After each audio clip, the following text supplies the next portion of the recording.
Fala pessoal, estamos aqui para mais um episódio do Imob Talks, o seu podcast do mercado imobiliário. E eu estou aqui hoje com o Pedro, Guaraci, Fernando e Marcela na Conexão BH Jacareí para falar tudo sobre o mercado imobiliário, sempre um tema novo, sempre um tema sem script, de cara limpa, para entregar o melhor conteúdo para vocês. E hoje nós vamos falar sobre alavancagem de imóveis. Eu tenho certeza que você que está começando esse mercado imobiliário tem dúvidas se vale mesmo a pena pagar juros, se não vale, como é que funciona. Vocês vão entender absolutamente tudo agora e entender como a alavancagem pode potencializar o seu patrimônio. Ó, se você está seguindo agora, se você está aqui assistindo a primeira vez o episódio, você já é espectador frequente, não se esqueça de inscrever no canal e compartilhar esse episódio para que a gente possa alcançar mais pessoas e educar o mercado sobre os assuntos que a gente trata aqui. Eu estou aqui com o Pedro da Smart Leilões. Fala, Pedro. Show de bola, meu querido? Bom demais, Renan. Fala, galera do Imob Talks. É isso aí. Pedrão, a gente fala muito sobre alavancagem de imóveis. Isso é um tema que a gente, na época, até em 2020, quando a gente começou a falar sobre isso no mercado imobiliário, até hoje, na verdade, existe um tabu muito grande aí sobre alavancagem. Muita gente, inclusive, usa aquela máxima, muitos educadores financeiros, né? De que alavancar é pagar 3 vezes o imóvel, que alavancar não vale a pena, que os juros são proibitivos, que é muito melhor você pagar à vista.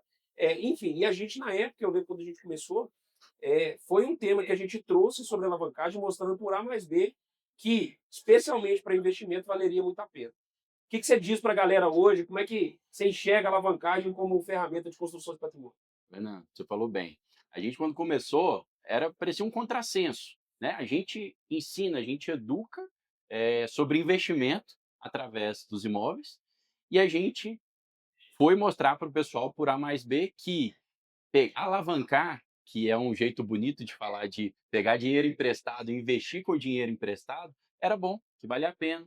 E as pessoas não conseguiam racionalizar isso. Poxa, se eu sou poupador, se eu sou investidor, por que eu vou pegar dinheiro emprestado? Eu tenho ojeriza a juros. Eu não quero pegar juros de jeito nenhum. E aí a gente explicou. Galera, quando vocês têm um negócio tão rentável que você ficou sem dinheiro, vale a pena você pegar dinheiro de terceiros, que nada mais é do que um financiamento, para fazer mais operações. Isso é alavancar. Você paga um juros pequeno para ter um retorno, um ROI muito maior. Então, assim, desde então a gente foi educando a galera, a gente mostrou por A mais B que isso a gente não está reinventando a roda, né? Que isso é o que os grandes investidores, que bilionários, que empresas como Coca-Cola, Google fazem a partir do momento que elas emitem ações, que elas emitem debêntures, elas estão fazendo o quê? Pegando recursos de terceiros, se alavancando para um negócio que é altamente lucrativo, que vale a pena pagar pelo dinheiro do terceiro, porque tem um negócio altamente lucrativo. E a gente mostra operações no mercado imobiliário que a pessoa poderia ganhar aí 30% de rendimento numa operação de investimento imobiliário e ela passa a ganhar 150%, 200% utilizando a mágica da alavancagem. Então, hoje a gente cada vez mais consegue desmistificar isso para o público que nos acompanha. Isso é legal, né, Guará? Você que veio do mundo corporativo aí, né? Na Johnson, trabalhou na Johnson, tem esse histórico aí do mundo corporativo. As empresas, as grandes empresas, na verdade, elas utilizam até capital de terceiros, na verdade. O capital mais caro é o capital próprio, né? Então, isso já é uma coisa que é comum no mercado, né? No mercado corporativo, no balanço das empresas. A Ambev, por exemplo, é uma empresa que tem caixa e tem dívida. Se não valesse a pena ter dívida, por que ela não usa o caixa para pagar a dívida?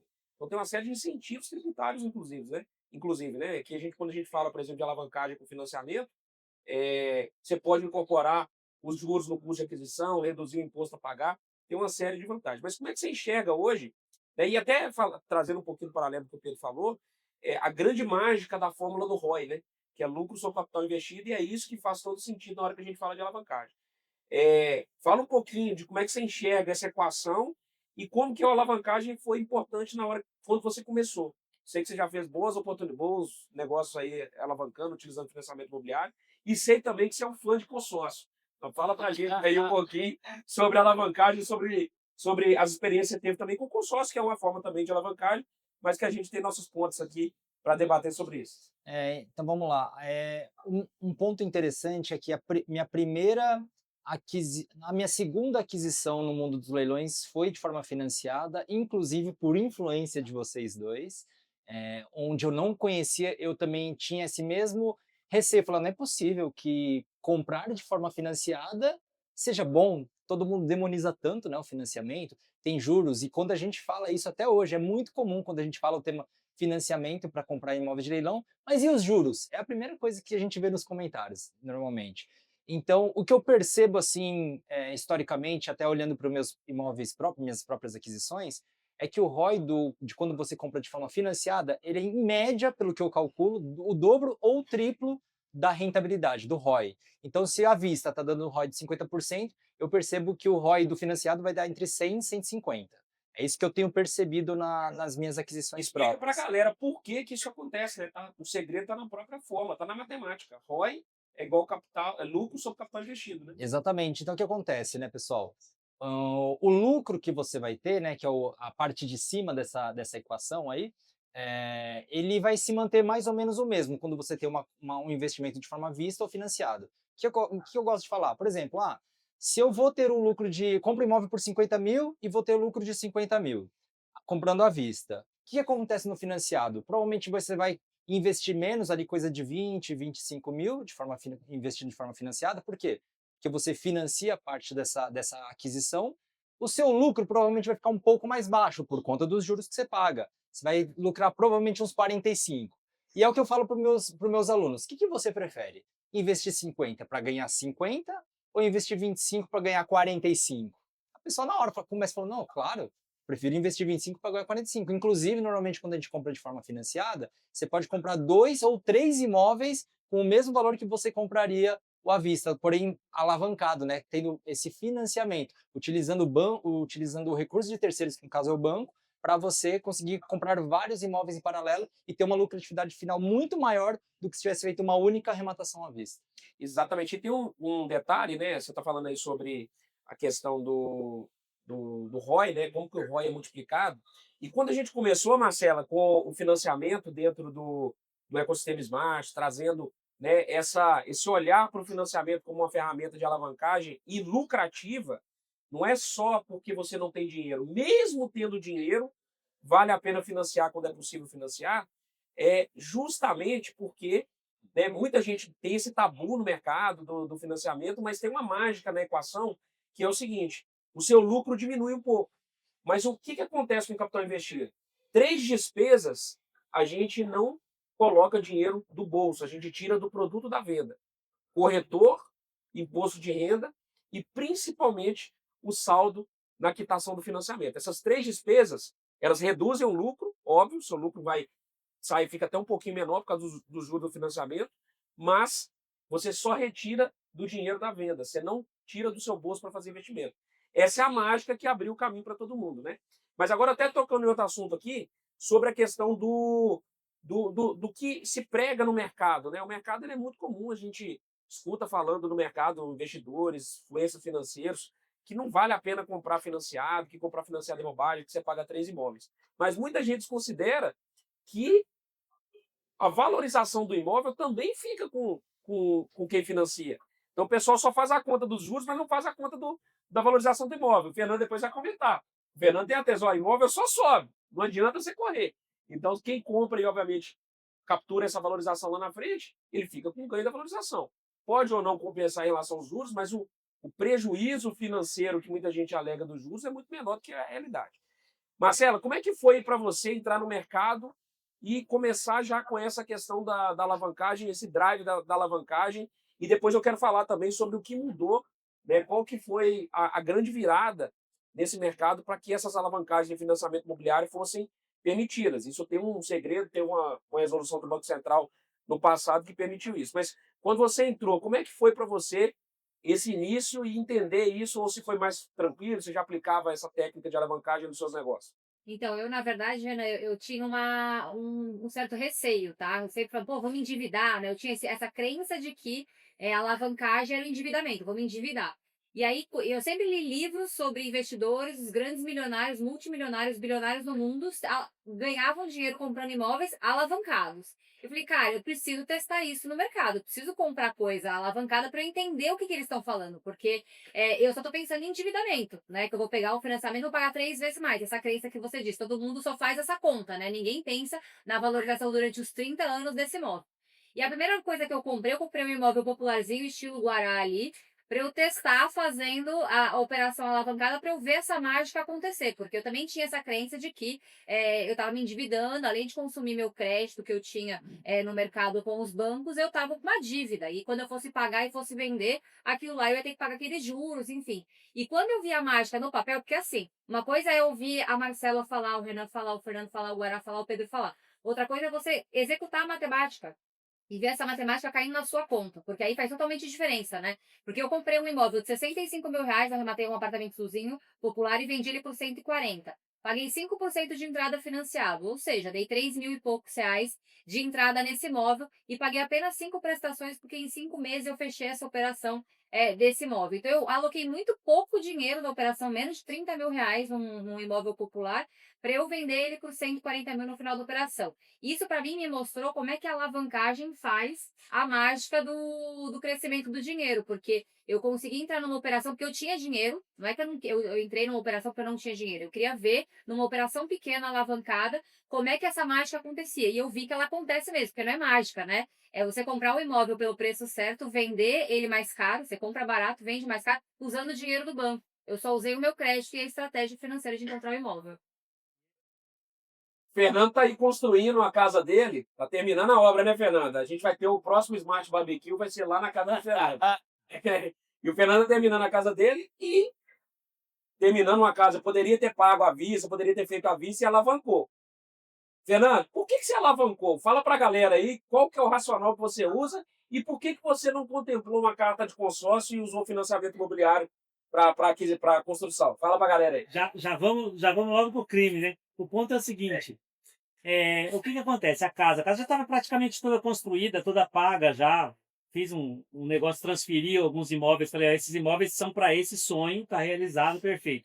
E aí a parte de que princípio? Cara, tenho crédito, então vamos pegar aqui terreno e construção. O terreno já estava quitado, vamos pegar o crédito de construção. 10% ao ano o financiamento da Caixa. Então você levanta lá um baita de um dinheiro que você vai liberando conforme vai andando a construção, então naturalmente esse dinheiro entra. E para a gente que tem facilidade de alocar, você começa a destravar aquelas oportunidades que é só à vista. Né? Mas é um ponto que a gente coloca aqui necessariamente, e a gente bate isso em todas as lives, a gente passa muito isso, é que o dinheiro, o lucro de cada operação imobiliária, ele está na operação.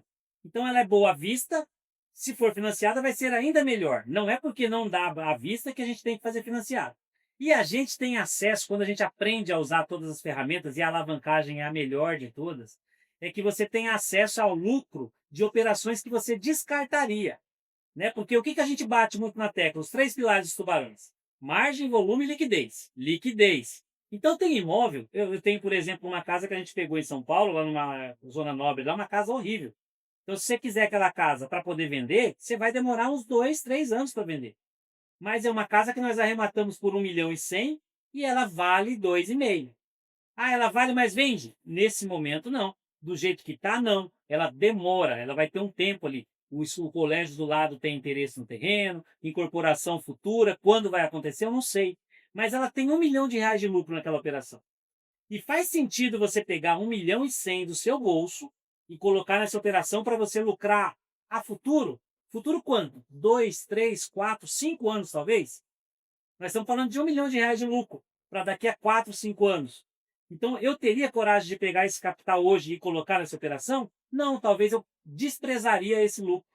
Mas a partir do momento que eu transformo R$ 1.000.000 e eu pego a 10, 12% que seja o ano, e eu vou considerar ali, ó, 120 mil por mês, por ano. Se eu demorar 5 anos para vender, me custou essa operação 600 mil.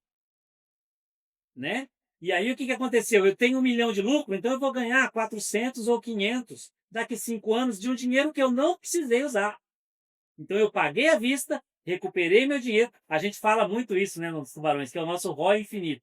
Então a alavancagem financeira ela nos dá margem, nos dá acesso a lucro que oficialmente eu não teria. Então com o mesmo dinheiro eu consigo fazer 2, 3, 4, 5 operações. Então é muito legal. Você compra um imóvel com dinheiro e com aquele mesmo dinheiro você compra outros, porque você tem acesso. Então você faz um planejamento, você consegue chegar ali a um planejamento inicial e falar quem são os meus sócios que têm crédito, todo mundo fala, ROI infinito é legal, mas e o crédito infinito? Ainda não temos.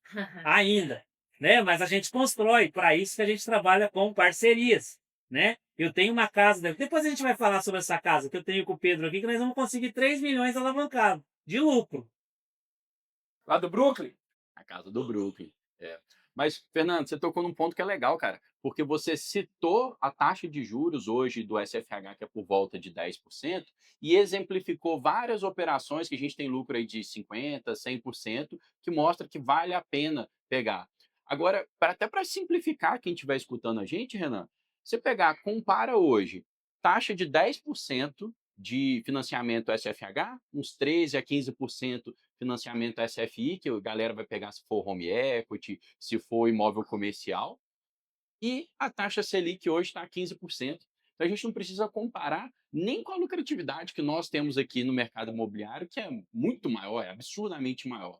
Hoje, se você, vou deixar meu dinheiro que eu teria para comprar à vista paradinho, ali no CDB 100%, você já vai estar ganhando mais do que se estivesse utilizando o recurso na operação. O Guará citou ali, se você faz alavancado, numa operação que te lucraria 50 mil reais à vista, vai te lucrar 45 mil, um pouquinho menor em valor absoluto, se você financiar. Só que, se você pegar o valor que você ia pagar à vista e colocar no CDB 100%, você já está equivalendo. Você não precisa nem investir em outros imóveis. E isso é legal, né? Porque essa possibilidade, né? Quando você vai no banco e pega qualquer tipo de empréstimo, se for lá pegar, por exemplo, um CDC para comprar um carro, quando você vai quitar, você tem lá a aplicação de taxa de desconto. Então você tem lá o cálculo do juro futuro, o banco te dá um desconto, você faz a quitação. No financiamento imobiliário, já tem resolução do Banco Central, isso é desde o início da década de 2010, que o Banco Central mudou isso, que no caso de financiamento imobiliário, não tem taxa de desconto. Aplica-se o saldo do dia. Então é pro rata dia. Você paga os juros efetivamente pelo tempo que usou. Então, se você tiver um imóvel, você comprou financiado, se você ficou com o dinheiro do banco, usou o dinheiro do banco durante 6 meses, vendeu e quitou, você só vai pagar juros pelos 6 meses. Então, por exemplo, quando a gente fala de um imóvel que você comprou e vendeu dentro de um ano com taxa de 10%, você vai pagar 10% de juros. Você não vai pagar 3 vezes o imóvel. 3 vezes o imóvel é para quem carrega até o final da operação. Então, quando a gente trabalha com compra e venda, esse dinamismo do prorata dia, e além disso, podendo usar os juros para bater no imposto de renda, isso faz com que a taxa efetiva seja ainda menor. Mas tem gente que acha que o melhor negócio é consórcio, como o Guará. Obrigado. Uma controvérsia. O Guará conta pra gente um pouquinho aí da experiência Vou- que tem com o consórcio, Vou contar. porque no consórcio não existe essa questão do prorata dia. E muito menos pode se abater do imposto de renda o custo que você teve. Então tem muita gente que é iludido com o consórcio e tem muita gente que dá sorte mesmo com o consórcio, que é o caso do Guará. Então existem também esses dois grupos, mas o Guará vai contar um pouquinho de experiência para consórcio para a gente ir debatendo aqui também sobre as possibilidades. A gente já falou aqui do financiamento imobiliário, vamos falar de outras possibilidades, como o consórcio que está crescendo aí também no Brasil. Em 2015, que eu estava ali naquele momento mexendo com leilões de carros da frota da Johnson Johnson, eu comecei a pensar em outras formas de investir no mercado imobiliário. E meu primeiro investimento imobiliário foi um consórcio. Eu comprei na época da Demilar, que hoje em dia é a Demicon, e comprei uma carta de 100 mil reais com o objetivo de comprar e vender, porque é isso que o vendedor de consórcio é um vendedor muito bom, né, inclusive, só para deixar aqui. Ele, na verdade, coloca o consórcio como investimento, né? É, como Não como investimento. crédito. Ele fala, Não. ó, você vai comprar a carta, vai ser contemplada e vai vender ela com ágio. Exatamente, esse era o objetivo. É. Então, eu demorei 2 anos e meio, que isso foi só no final de 2017, que eu fui finalmente sorteado nesse consórcio. Eu lembro até mais ou menos os números. Eu tinha gasto 15 mil reais naqueles 2 anos e meio, e ele me ofereceu 25 para recomprar minha carta. Eu falei, que isso? Daí eu fiz as contas, ele falou, bom demais, né? Daí eu peguei o 25 na mão. Então, lá em 2017, o que eu fiz? Eu descobri que existia também leilão de carta de consórcio.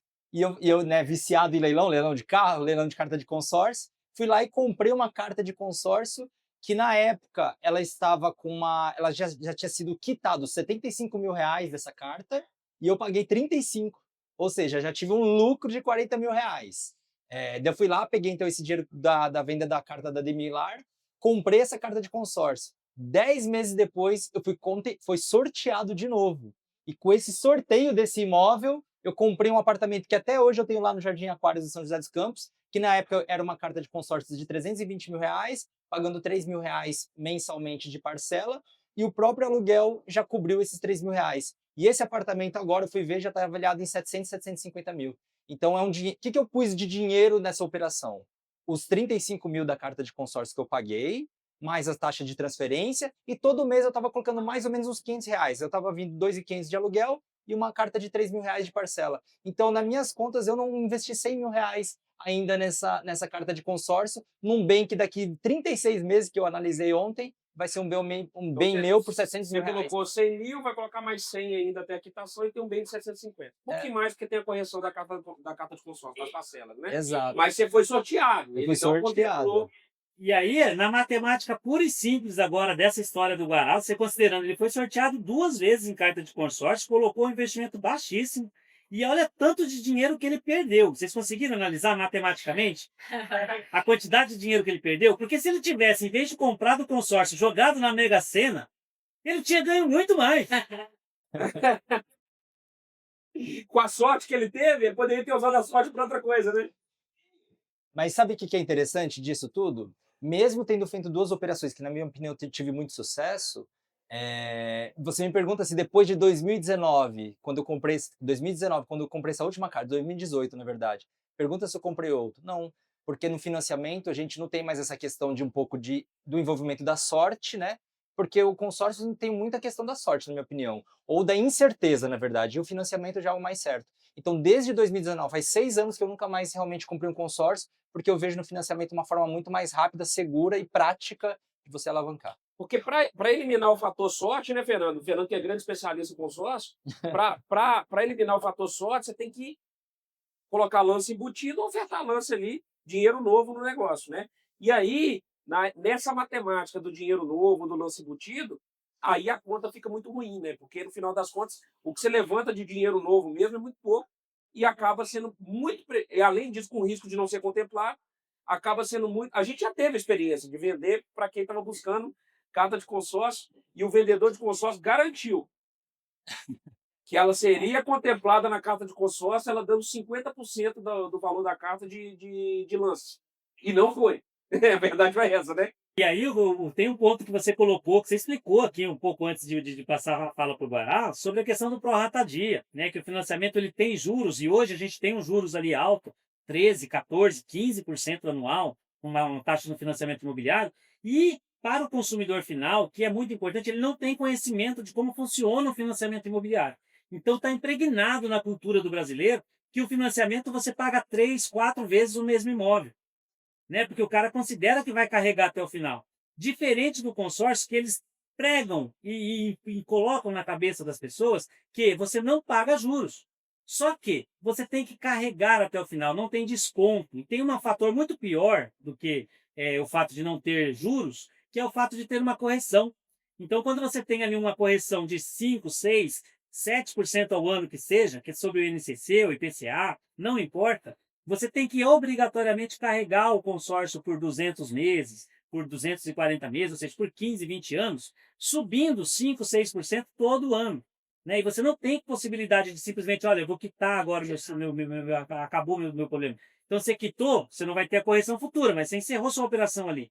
Só que você tem a taxa de administração de 20, 25%, então é matemática pura. Olha, eu peguei uma carta de 100 mil reais. 20 por 20 mil, 25 mil, se eu quiser quitar no dia seguinte, é 125. Né? Então, isso já me custou. Ah, não tem juros. Se eu quiser quitar no ano que vem, é mais 5 mil de correção. Então, são 130. No outro ano, vai ser 136,500. Né? Então, ou seja, vai subindo o negócio. É muito pior do que ter uma taxa de juros que você está pagando só pelo tempo que você usa. Porque no consórcio você é obrigado a usar até o final. Né? Não compensa para você quitar. Então é uma questão matemática que não se passa. E aí vende essa... Não, mas você vai contemplar. E aí entra nesse ponto. A contemplação com lance embutido vai te sobrecarregar na taxa de administração. Sem lance embutido, você tem que pôr muito dinheiro e vai pegar pouco dinheiro novo. Né? Então não faz o menor sentido. Eu vou pegar uma carta de crédito, e é muito, a gente vê muito na internet isso. Arremata um imóvel de 100 mil, recompra com a carta de crédito de 200, você pegou dinheiro novo. Eu faço isso com financiamento, não preciso do consórcio. Porque aí, para poder contemplar uma carta de 200, você vai gastar, investir ali mais de 120, 130, né? E ficar com uma dívida absurda. Né? Eu e o Pedro fizemos uma live com o pessoal do consórcio lá e a gente mostrou por matrícula que o negócio não fecha. Eu não tenho que esperar 15 anos para o aluguel do imóvel do consórcio ser pago pelo inquilino. Eu consigo fazer isso via leilão em 2, em 3. Até porque o inquilino pode sair, né? Se o inquilino não paga, fica inadimplente, você vai ter que custear a operação. Então, essa fórmula mágica de que vai ter o inquilino e o inquilino vai conseguir pagar a prestação não é tão real, porque se ele ficar inadimplente ou ficar numa vacância, né? Ele pediu para sair por algum motivo, você fica 3, 4, 5 meses, você que está aportando capital também, né? E a gente já arrematou imóvel de consórcio, e eu já vi várias operações de consórcio. A avaliação que eles fazem também do bem é lá na Canela também, né? Aquele caso lá de Joinville mesmo, uma casa de 1,5 que a gente vendeu. Estou falando de que a gente acha que vale, não. A gente vendeu por 1,630. A avaliação do consórcio na casa foi de 600 mil, se não me engano. Né? Então, ou seja, pegaram 600 mil, liberaram 300. Enfim, o cara pegou 300 mil e perdeu a casa de 1,5 numa operação de consórcio. Pedro também já teve consórcio, que eu sei. Pagou 2 parcelas e falou, meu Deus, que boa que eu fiz. Dinheiro tá lá até hoje, velho. Foi começo de 2020. Eu peguei para comprar um lote, um terreno, peguei 2 ou 3 cartas, paguei 2 meses. E aí, na hora que eu vi a furada, eu falei, deixa esse dinheiro lá. Como é que eu recupero o dinheiro? O dia que você for sorteado, aí a gente te devolve o dinheiro. Já vão aí 5 anos, eu não tive a sorte do Guará, tá vendo? Não, e o Pedro chegou para mim e falou assim, ô Renan, olha que negócio, cara, a gente vou sortear, vou comprar uma casa lá no Mangabeira. Eu falei assim, não, que ele chegou com as 2 parcelas. Foi engraçado, foi muito bom. Mas, enfim, é isso, né? A gente tem vários instrumentos aí. E a gente falou aqui sobre financiamento imobiliário, na compra e venda. A gente falou aqui sobre consórcio. Tem ainda o Home Equity, né? Que é outra estratégia também para você levantar capital. É mais caro, né? Então, normalmente, para você levantar no Home Equity,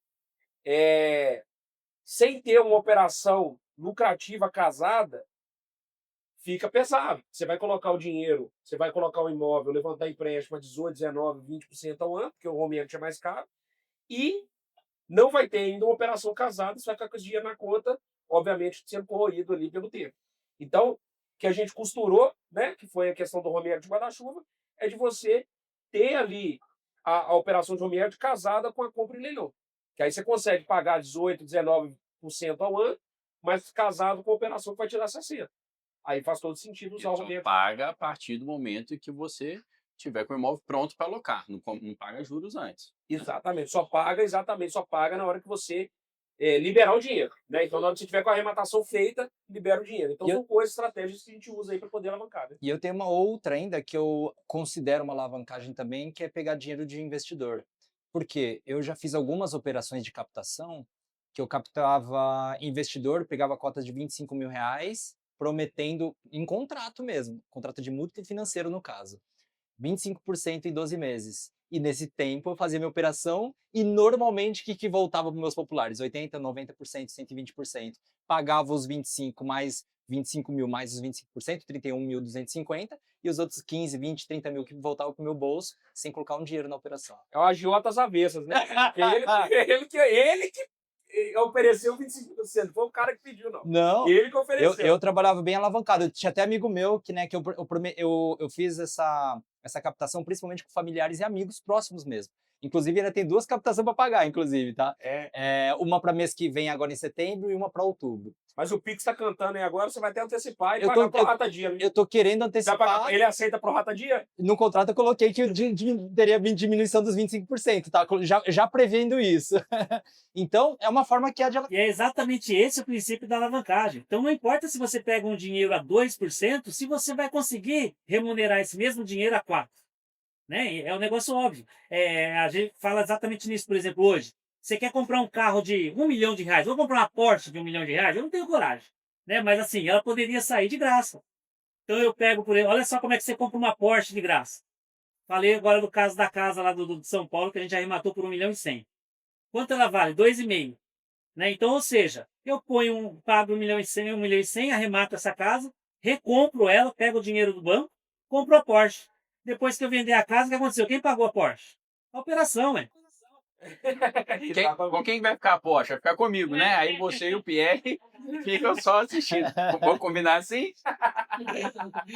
Sensacional. Mas no final das contas é muito isso. Como a gente tem esse acesso, digamos assim, conhecimento para alavancar, né, para multiplicar o patrimônio de uma forma mais rápida, eu me sentia seguro o suficiente para pegar um empréstimo a 25% ao ano e ainda assim no final da operação sair com 20, 25 mil, 30 mil reais líquido no meu bolso. Porque você é um investidor profissional, você sabe o que está fazendo, você sabe que é replicável, sabe que você vai trazer muito mais que 2% ao mês. Então, por Exatamente. que não se alavancar com esses 2%? Né? Que é um juros Exatamente. caro para o mercado, mas, poxa, é onde você conseguiu angariar os E valores. as pessoas me perguntam agora, mas por que você não faz financiamento? Porque tem até a questão de comprovação de renda, a gente acaba atingindo um limite mesmo ali que a gente tem de comprovação de renda.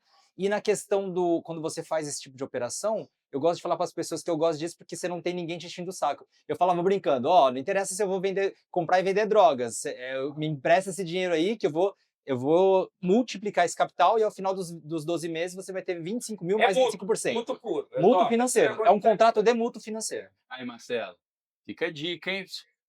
Você deixa de ter cliente patrão, ó, é só 2,5% por mês, já virou alternativa ao caixa forte e ao modelo convencional de assessoria. E se for falar de fazer crédito, qualquer dia a Marcela, o marido dela, vão dar aula de como fazer crédito, tá? Como fabricar crédito aí. É isso aí. Galera, obrigado demais. Terminamos aqui mais um episódio do Mob Talks. Falamos sobre alavancagem, entramos aqui nos financiamentos imobiliários, explicamos por que o financiamento imobiliário é uma grande ferramenta de alavancagem, os custos envolvidos, falando um pouquinho sobre consórcio, sobre home equity e a última estratégia que o Guará colocou, que é a agiotagem às avessas, pegando o empréstimo e fazendo o negócio acontecer. É isso aí. Se inscreva no canal, compartilhe esse conteúdo. Mais conteúdos tops aqui para vocês estão sendo planejados. É isso aí, galera. Um forte abraço. Tamo junto. Valeu!